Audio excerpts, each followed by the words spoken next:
Laura started unpacking her suitcase and wondered how soon her husband Sean would arrive.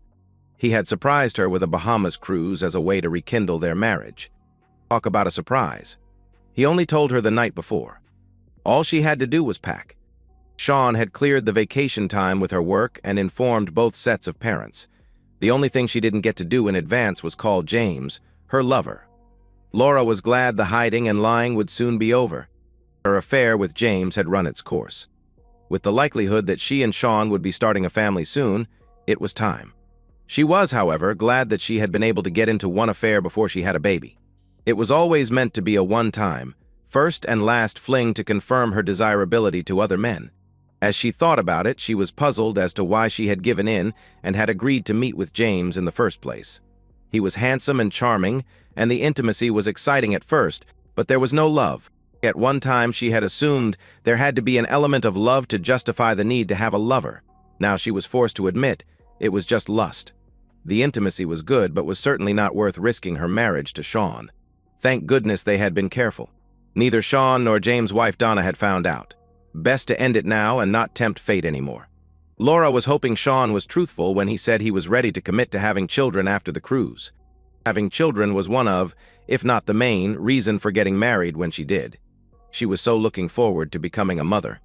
In her mind, she had redecorated the spare room twice over, once for a boy and once for a girl. The best part of her life was about to begin. She was so happy. The sound of a key entering the door actually caused a flutter in Laura's heart. She planned to greet Sean with the biggest hug and most passionate kiss she could muster.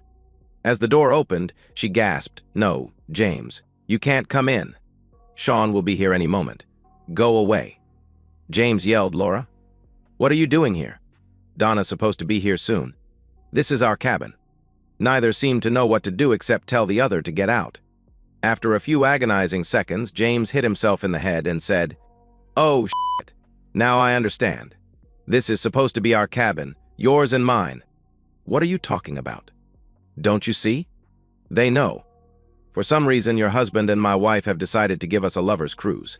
Probably as a goodbye present to our marriages." "No, that can't be. It doesn't make any sense. Sean told me that he had arranged this cruise and said he would have to meet me late because of last-minute business details. He told me this cruise was a way of strengthening our marriage and getting ready to have children. Donna told me the same thing, almost verbatim. Something about the way she told me sounded a little off. Now I know why." "Are you sure? What if they show up?" she asked. "Let me see your ticket." After examining the slip of paper, James explained, "Look, we are booked in the same cabin.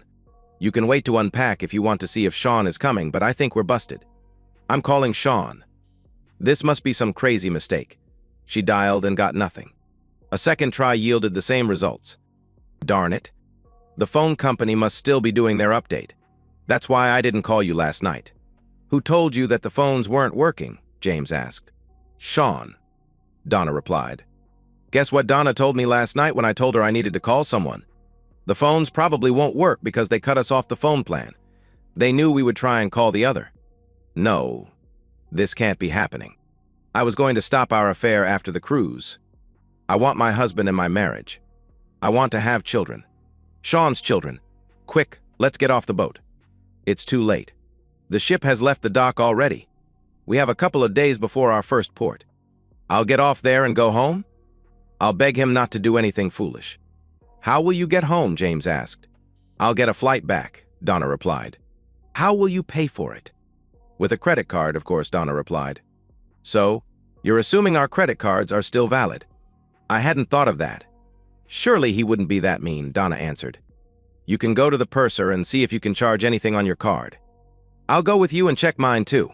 Their trip to the purser confirmed James' prediction. Their credit cards were declined. They went online and found out that half of their joint accounts had been cut in half. ATM cards could have provided access to the joint accounts if they hadn't been canceled. The purser let them both make a phone call to their spouses, but they both got a number no longer in service message. "So, Laura, how much cash do you have?" "About $300. "You?" "About $250. "Doesn't look like we will take any of the side trips. I think we're stuck until the end of the cruise. I assume you have the return flight ticket." "Yes." "What am I going to do?" This will be the worst week of my life. How could I have been so foolish? Well, we might as well enjoy the cruise. No telling what will be waiting for us. All I want to do is cry and figure out how I can get my husband back, Donna answered. Fine. I'll unpack and go see what I can do for free. You don't think we're going to share a room, do you? Laura, we've been having intimacy for several months when we thought our spouses didn't know. What's the big deal about sharing a room when they do know? Well, maybe Sean will be more forgiving if I tell him we didn't share a cabin on the cruise. You are truly delusional. Good luck with that story. Laura and James shared the cabin and the bed for the cruise. Laura agreed to snuggle for the nights. James stayed in the cabin, but no intimacy. He found another woman who invited him to her cabin for a couple of nights. Laura did little more than eat, sleep, cry, and prepare her speech when she saw Sean. She expressed optimism at Sean's forgiveness to James, who rolled his eyes rather than challenge her naivety. Their luggage was taken to the bus to the airport. They sat next to each other on the flight home. They said little. At the baggage claim in their hometown, James saw a man holding a sign with his and Laura's name on it. The man said he had been hired to take them home. As soon as James and Laura got in the car, the driver gave them each a manila envelope. You've been served. I thought you were a driver. That too. I was paid to drive you and serve you. You are supposed to read the letter from your spouses. I will be taking both of you to 1353 Westwood Avenue. James said, That's my home. What about the lady? I was told to take both of you there. The answer might be in the letter. Each envelope had the same letter with the separate petitions for divorce. Laura and James, we hope you two enjoyed the cruise. If you think treating you two to a cruise was some sign of affection, put that thought to rest. Sean had bought the cruise tickets before I found out about your cheating. They were non-refundable. After Donna and I got together to confirm our mutual cuckolding, we came up with the idea of sending you two on the cruise. We needed the uninterrupted time to get our affairs in order. We are sharing a divorce lawyer, which would probably be a good idea for you two. At least it would be cheaper. Your receipt of the envelope is the start of a 90-day separation. That will allow all of us to get used to not being married to our current spouses. Rather than have as many as 4 residences, we decided that Donna would move in with me. Laura can move in with James. In case you're wondering, Donna and I have not developed a romantic relationship, not even a revenge intimacy. It's not because Donna and I do not think each other is attractive. It's because we don't believe that we should have intimacy with someone else until we're divorced. What a strange concept. Not someone other than your spouse. Seems I heard that somewhere before. Oh yeah, our marriage vows, or were they just marriage suggestions to you two? The next 90 days of separation is what we propose to be used to negotiate the division of assets. Donna has taken all that she wants from her house, most of which went into storage. Laura, all your stuff has been put in boxes and is at James' house. Oh, before I forget, there is something that we didn't leave for either of you. All the wedding pictures and albums have been disposed of. If you want them, you might try to look for them at the city dump.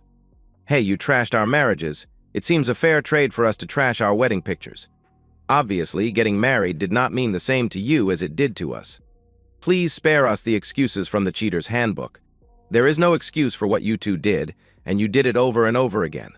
Forget counseling, at least marriage counseling, unless you two think it would help your future marriage to each other.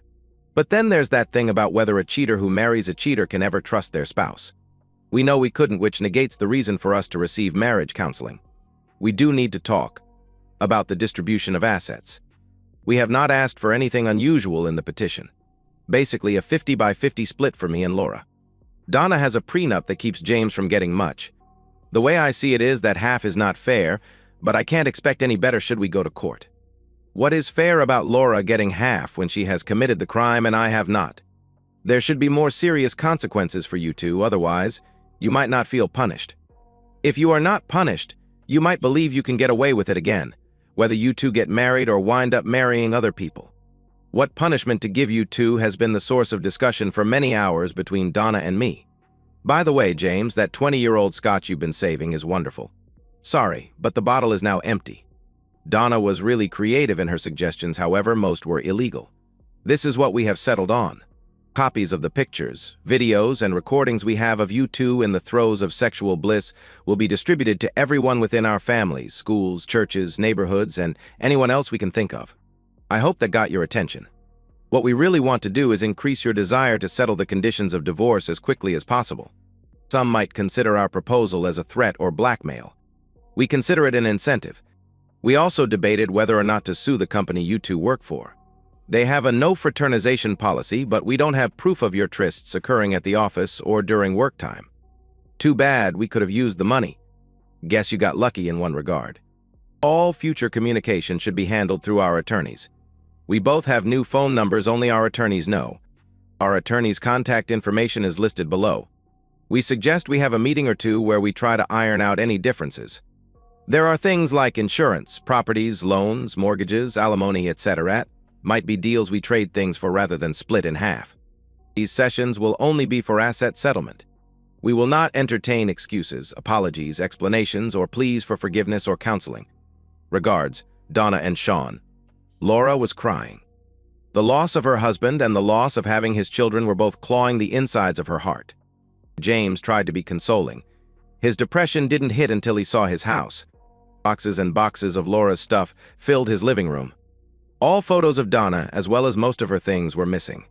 It was like the first time it really hit him that this was real. His wife was gone, and he was stuck with a woman he only cared for when they were in bed. Laura got together the basic items and clothes she needed for a couple of days. Where is the guest bedroom? Guest bedroom? Honey, if you're staying here, we're sharing a bed, and I don't mean just for sleeping. I'm going to get ripped to shreds in the divorce. Donna's father made me sign a prenup. If I get caught cheating, I get nothing. It's your fault I got caught. You owe me a lot more intimacy than what you've given so far. Why do you think it was my fault they found out? It just as easily could have been you. We both thought we were careful. I don't know how they found out. Do you? I just know I was extra careful. That doesn't change anything. You're either in my bed or out my door. I choose the door. She gathered some of her stuff together and put it in her car. Sean had at least brought her car to James' house. What do you want to do about my other stuff? I will give you 72 hours. Not a minute more. That should be fine. Laura paused, then added, I'm sorry for my part in causing harm to both our marriages. I wish you luck with your divorce. After checking into the motel and getting a restless night's sleep, Laura prepared for work. She was looking forward to the daily grind, taking her mind off her situation. The work distraction didn't last long. While bringing her morning coffee to her office, Laura was greeted by her best friend at work, Debbie. Debbie had been made aware of the cruise when Sean had arranged Laura's time off. He had told her that Sean and Laura would be reconnecting in preparation for having children. Laura, since you have almost no new tan, I assume that you and Sean were busy in the cabin making babies. Instead of the big smile that Debbie expected, Laura's face wrinkled up and she started crying. Laura ran into her office with Debbie right behind her. The story of the cruise, the letter, and the divorce petition were given to her friend. Then there were two women crying. From the perspective of Sean and Donna. Well, Donna, I guess they're back by now. How do you feel about what we've done? Horrible and satisfied. I hate to have put an end to my marriage, but I like that we've not let them get away with it. It seems that our marriages meant nothing to them. I feel I've been fooled for my whole married life. Well, not that long, probably. As far as we know, they have only been together a few months. Sean, do you think their being willing to cheat only started a few months ago? I figure their undying love for us started dying a few months after the honeymoon. If not, what happened that suddenly caused them to need to cheat? I see your point. I still have trouble understanding why she did it at all. I had no clue she was anyone other than a devoted wife and a woman ready to have children with me. Thank God I caught her before we had children. It would be a real mess divorcing when a child is involved. What do you think James is going to do about fighting the divorce or not? If I invoke the prenup, he'll probably challenge it. Otherwise, he gets almost nothing. He only brought about $10,000 into the marriage. Do you think the pictures of them going in and out of the motel room will be enough to prove adultery? On one hand, I really wish we had a video of them actually having intimacy. On the other, I think intimate videos of them would be burned in my brain. Those pictures will probably not be sufficient proof, at least not by themselves. I'm going to need Laura to testify for it to be a slam dunk. That's why I'm considering not using the prenup and just going for a 50-by-50 split. There's not much chance his lover will throw him under the bus. I don't know. It sounds strange to say, but Laura has a pretty high moral standard other than cheating on her husband. She might cheat on me, but she might tell the truth about the affair. Can you talk to her for me? Maybe. Let's just play things by ear for now. You go ahead with your divorce and I'll go ahead with mine. There's no rush as far as I'm concerned. Speaking of that, how long do you think you can tolerate me living here before you kick my skinny ass out? As far as I'm concerned, you can stay as long as you want. I've been surprised about how comfortable it's been living with you and how quickly we've established a routine. I've enjoyed our talks and mutual consoling. Sean paused and smiled, and after careful examination, your ass is not skinny. Thank God you've noticed. Now, I don't have to slip a testosterone supplement into your meals. I have been trying my best to get some rise out of you. I need assurance every now and then that I'm still a desirable woman. I've noticed, but please don't stop trying. Both were smiling. It was over a month before a negotiation meeting was scheduled for Sean and Laura. Since James had not seen any pictures, he challenged the proof of adultery claim. Don's divorce would take longer. Each lawyer for Sean and Laura came with a list of items for negotiation. Laura's lawyer was allowed to go first. My client requests all checking and savings be split equally between her and her husband. She proposes to keep her car and the loan be transferred to her. His name is to be removed from the title. In return, she proposes to remove her name from his car's title, and he takes over the loan. Both parties would procure their own car insurance. As far as the house is concerned, she proposes that it either be sold and the equity is split, or he can buy her out by paying her half the equity as projected by a certified property evaluator. She would be removed from the deed if he retains ownership. Sean's attorney responded, "We have no problem with those conditions. Her husband chooses to sell the house. He will put it up for sale within 90 days. What else does she wish?" Laura's lawyer spoke up. "My client agrees to your terms only if your client will speak to her for up to 1 hour in private." Sean spoke up. "No." "Then my client requests that 12 sessions of counseling be required. If your client declines to participate, we will petition for $3,000 a month of alimony and loss of equity in the house. You know we can get both with the right judge." Sean's lawyer advised him that local judges like counseling and letting the wife stay in the house. Although she probably wouldn't get $3,000 a month in alimony in the house, she probably would get a lot more than he was offering. The attorney further advised Sean to take the 1-hour deal and be happy it was not worse. "My client will give his wife 1 hour provided she signs the agreement in advance of the meeting." Laura interceded, "Sean, will you agree to actually talk with me and not just sit there?" Sean fumed but agreed. "He has never lied to me. I accept." When Sean and Laura were alone, he told her, "It's 2:32. At 3:32, we're done. I deserve that. You've promised to listen, and I am holding you to your promise." Sean nodded and stared at her. "Sean, I have sinned against you and God. I am not making any excuses to you. I made some to myself when I convinced myself it was okay. I lied to myself as well as you and God. I cheated. I broke my marriage vows. I betrayed the man I love most in the world. I deserve to be punished. I think you probably agree with what I've just said." Sean again nodded. "The issue is punishment. Is divorce too much punishment? Is a second chance too much to ask? Please indulge me and imagine a scale of justice. On the divorce side, put the heavy weight of my adultery on that scale. It makes the negative side go way down. Is there anything else you want to put on the negative side? Were there other ways I was not a good wife to you? Other than my having a lover, did I ever show disrespect for you in our marriage? Did anyone ever come to you with negative words about my behavior or try to tell you that I had bad-mouthed you behind your back? Did I ever turn you down for intimacy, even when I was having my affair? Did you ever doubt my love for you until you found out about James and me?" Sean shook his head in the negative. "Sean, is there anything you can mention about me that might go on the positive side of the scale, the side that could give me a second chance? Do you believe I was an evil when you married me? No, you were about as perfect a person as I had ever known. That's why your betrayal hurts so much. What did I do that changed you into an unfaithful woman? It was hard for him not to cry." "Sean, sweetheart, it wasn't you. You were everything I needed. The problem was I convinced myself I wanted more and I deserved to have it." She paused. "What about our married life? Did I do anything right? Laura, you became my best friend as well as my wife. I wanted to hear about your day when I came home. You seemed to want to hear about mine.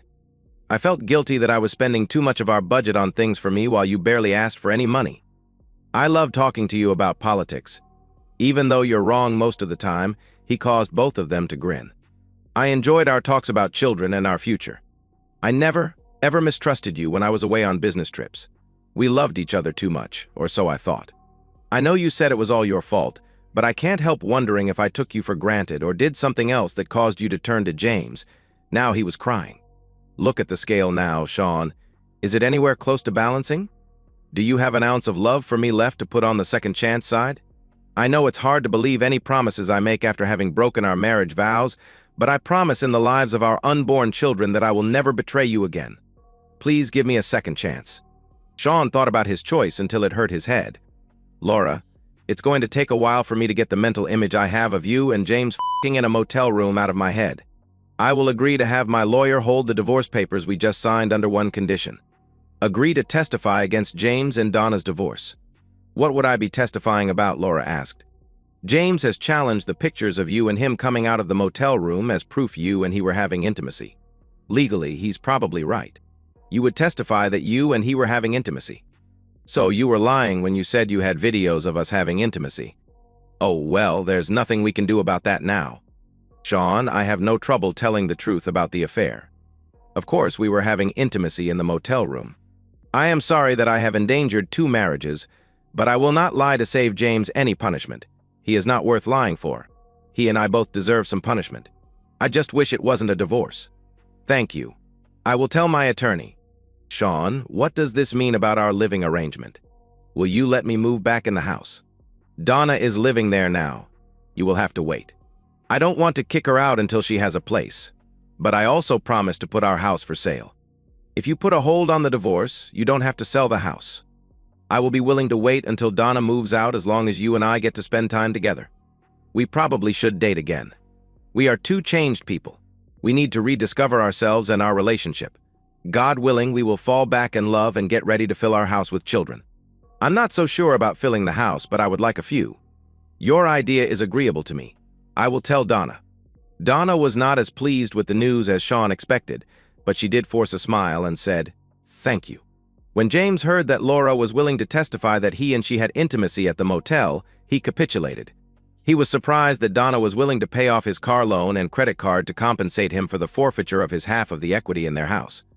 With the current housing market, the sale of their house would have barely covered the loan and the seller's fee. No alimony was part of the prenup.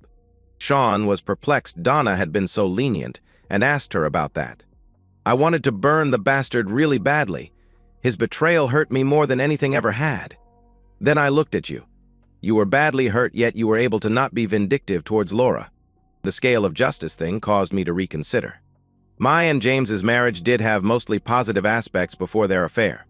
Daddy thinks I was crazy, but I feel a lot better about the divorce than I would have if I had extracted a harsher revenge. Thank you, Sean, for so much. She hugged him and kissed him with passion. Sean was surprised. The kiss warmed him and challenged his concept that Donna was not a woman he should be interested in sexually or romantically. I'm sorry, Sean, but I care for you so much. It has killed me at times that I have not been able to show you how much I care. I hope you can forgive me. Forgive you? I wanted to tear your clothes off and have intimacy with you. That's the most turned on I've been since the whole mess started. Damn girl, you sure can kiss. So, you want another taste? Donna asked. More than almost anything. The problem is that I am trying to see if I can give Laura a second chance. How can I do that if we have an affair? First of all, if we get together, it is not an affair. Both of us are legally excused from our marriage vows right now. Secondly, who says that you giving me a first chance can't be considered at the same time as you are considering giving Laura a second chance? Sean's logic and libido were in competition for the control of his body parts. I need some time to think. I'm going to bed alone and see if I can sleep. Sean headed to bed. The choice of options did not become any clearer, nor did sleep any easier. Donna knocked on his open door. She was wearing a nightie that became translucent with the hall light behind her. Sean, can I sleep next to you tonight? I'm having trouble falling asleep. I promise to be good. Please. Although he knew it was a bad idea, he gave in. Okay, if you promise. She slid into bed beside him and wrapped an arm across his chest and a leg across his leg. Donna kissed him on the cheek. Thanks. It took a while for Sean to fall asleep. It was a fitful sleep with many dreams. He was on a nude beach with Laura. They were drinking umbrella drinks on a mat under a palm tree. Laura looked at him with lust in her eyes. She started kissing his nipples and gradually moved down to his genitals. Suddenly, Sean awoke and saw Donna performing fellatio on his tool. This was the best job he had ever had. He half-heartedly asked her to stop. She disobeyed and was rewarded with a huge load. "I thought you were going to be good," Sean asked. "You're telling me that wasn't good? I guess I'll have to practice on you some more then." She took his deflating penis and put it in her mouth again. He pulled away from her and got up. "That's not fair to Laura." "Haven't you heard, all's fair in love and war?" Donna replied. "I guess I should thank you. That was the best job I ever had." "Kind of makes you wonder what else is possible, doesn't it?" "Indeed," Sean replied. "Seriously, Sean, we're going to be living together for a while longer at least. Don't you want to see if we're sexually compatible? God, you have no idea how much I would like that. You have shown me enough of your body that I stay erect most of the night. The thing bothering me, besides the feeling we should wait until we're divorced, is that you're living with me because of your husband cheating on you. What happens if we find out we're not sexually compatible? Will that make it difficult for you to stay here? I don't want you to have to move before you're ready. Damn, you're sexy when you put my feelings above your carnal lust." A big smile came on her face. James resigned and moved away. He was sent his copy of the divorce decree. There was no further contact with him. Sean had an active social schedule. He enjoyed dating Laura and began to remember what had attracted him to her in the first place. She did not push him, but made it clear she was ready to earn his trust back in any way she could. Donna was not making any plans to move out, even though James had left the home he had shared with her. Sean told Donna they needed to talk. "Donna, I am unusually blessed. I have a beautiful, intelligent, caring woman living with me who has given me the best intimate life I have ever had. I have also become reacquainted with the woman who has been the love of my life for years. She hurt me and I have trouble trusting her. I have revived enough feelings for her to wonder if I am not giving you an unfair advantage with you living here and us having intimacy. You have a house available to you. Why haven't you moved back home?" "I haven't moved back home because as far as I'm concerned, this is home. I want to be with you. Where you and I are together is home. If you think I have an unfair advantage by living here, good for me. I'm fighting for the man I love. I don't understand why you would want a woman who has betrayed you when you have a woman who has never and will never cheat on you. Don't want to degrade your sense of fairness. As much as I hate the idea, I will move out. I plan to beat out Laura for your affection, whatever our living situation. I trust your judgment. Although you haven't said so, you love me, Sean. I know it. I will wait, but I am planning on us getting married and having children. Now, let's go to bed one more night, and I hope you didn't plan on getting any sleep." Months went by. Laura felt better about her chances, especially after finding out that Donna had moved out. She was disappointed that Sean had never met her at their old home. They were hugging and kissing now, but no intimacy. She hoped he remembered their times in bed. Much of their time together was reliving good memories from their courtship and marriage. They never discussed her affair. There was a 2-week break before Sean and Laura next met. Laura believed he was going to announce his decision. She felt she had reason for optimism. She sat down at the table in the conference room. Sean was there, but so was Donna. Laura sat down holding back tears. "Laura, I wanted both of you here because I have been going back and forth between you physically and in my mind. Both of you need to hear what I now want to say. Our current situation has not been fair to either of you. It hasn't felt it's been fair to me either. I have come to a decision. Laura, I have been able to forgive you. Our recent time together has reminded me of the reason I fell in love with you and how great it was to be married to you before your cheating. I have been greatly tempted to resume our marriage, with certain conditions, of course. The problem is that I can't forget. Whereas I might be willing to take the chance for you to remain my wife, I can't take the chance on the mother of my children being untrustworthy. As bad as this has been on us without children involved, I get physically sick at the thought of what it would have been like if we did have children. Actually, Laura, I made the decision a couple of months ago. Since then, I have been working on a new divorce settlement. Laura, because of the wonderful years you gave me most of our marriage, I want to give you the chance to support yourself so you can prepare to move on with your life. I have no doubt you will find a man willing to take a chance on you and be willing to give him children. I have sent your lawyer the new settlement terms, which you will find are much more favorable to you than before. I wish you the best, Laura. I really do." Sean and Donna got up to leave. Laura spoke up, "Sean, can't you?" Her ability to speak left her as she saw the small bulge of Donna's stomach. She knew she had lost what she most wanted. And that's the end of today's story. If you enjoyed it, please give this video a thumbs up and drop a comment below. Your support helps the algorithm push my content further. If you're new to the channel, don't forget to hit that subscribe button. It really helps me keep creating more stories for you. Thanks for watching, and I'll see you in the next one.